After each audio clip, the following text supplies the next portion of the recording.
नमस्कार।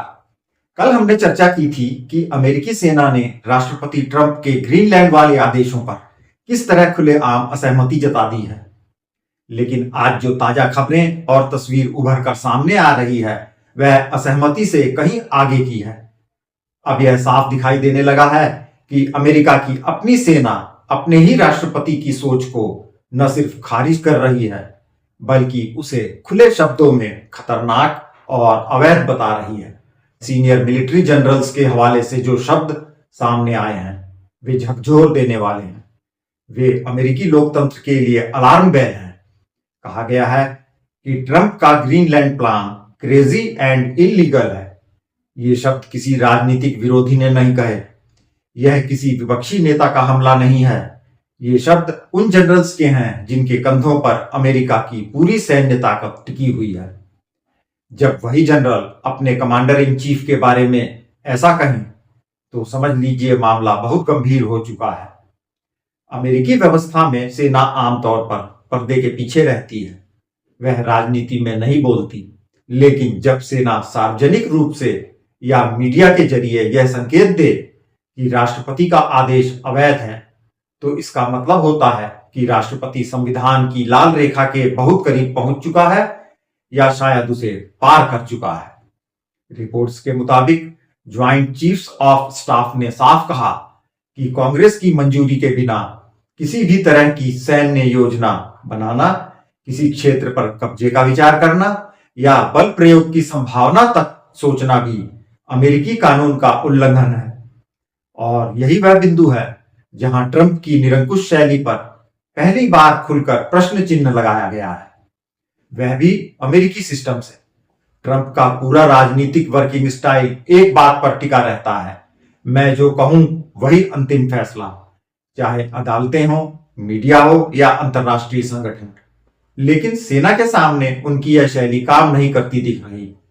सेना आदेश नहीं, कानूनी आदेश मानती है।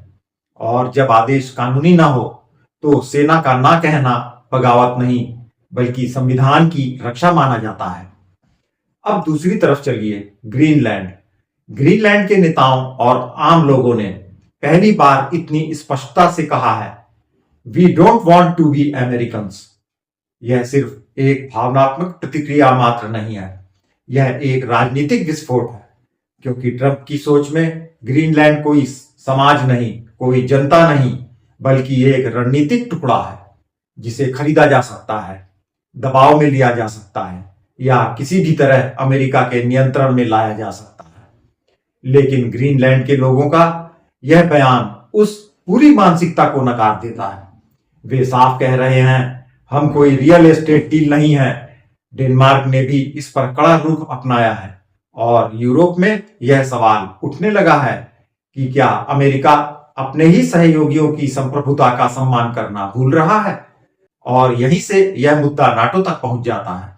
अगर अमेरिका ग्रीनलैंड पर जोर जबरदस्ती करता है तो इसका मतलब होता है नाटो के भीतर ही टकराव, यानी अमेरिका अपने ही गठबंधन को कमजोर करता है। यही वजह है कि यूरोपीय पार्टनर्स भी ट्रंप के इस विचार को बेहद खतरनाक मान रहे हैं।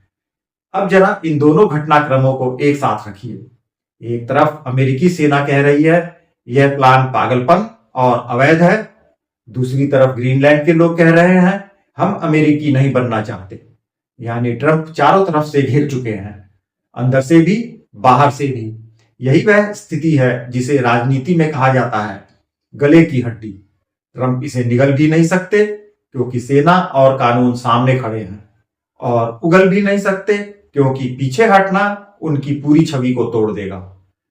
यही वजह है कि कई राजनीतिक विश्लेषक मान रहे हैं कि ग्रीनलैंड ट्रंप के लिए सिर्फ एक गलत फैसला नहीं बल्कि एक राजनीतिक जाल बन गया है। और यह जाल अब उन्हें कांग्रेस की ओर लिए चला जा रहा है। क्योंकि जब सेना किसी आदेश को अवैध कहती है तो कांग्रेस चुप नहीं रह सकती। अगर कांग्रेस में यह मुद्दा उठा तो सवाल पूछे जाएंगे, किस अधिकार से यह आदेश दिया गया? क्या राष्ट्रपति ने अपनी सीमाएं लांघी? और क्या भविष्य में ऐसे फैसलों पर रोक लगाई जानी चाहिए? इसका सीधा असर होगा कि ट्रंप की निर्णय शक्ति पर औपचारिक लगाम लग सकती है। यानी वह दौर खत्म हो सकता है जब ट्रंप अपनी मर्जी से कोई भी बड़ा सैन्य या रणनीतिक फैसला ले लेते थे। यह ट्रंप के राजनीतिक करियर के लिए खतरे की घंटी नहीं बल्कि सायरन है, क्योंकि यह मामला इम्पीचमेंट से भी ज्यादा खतरनाक हो सकता है। इम्पीचमेंट एक राजनीतिक प्रक्रिया है, लेकिन संस्थाओं का अविश्वास किसी भी नेता को भीतर से कमजोर कर देता है। अमेरिकी सेना का रुख और ग्रीनलैंड का इनकार दोनों मिलकर यह संदेश दे रहे हैं कि दुनिया अब एक व्यक्ति की सनक पर नहीं चलेगी, चाहे वह व्यक्ति कितना ही ताकतवर क्यों ना हो। वैसे इस बारे में आपकी अपनी खुद की क्या एनालिसिस और भविष्यवाणी है? क्या ग्रीनलैंड ट्रंप की सबसे बड़ी राजनीतिक भूल साबित होगा? क्या यही वह मुद्दा है जो उनकी निरंकुश राजनीति की सीमा तय कर देगा? जरूर बताइएगा।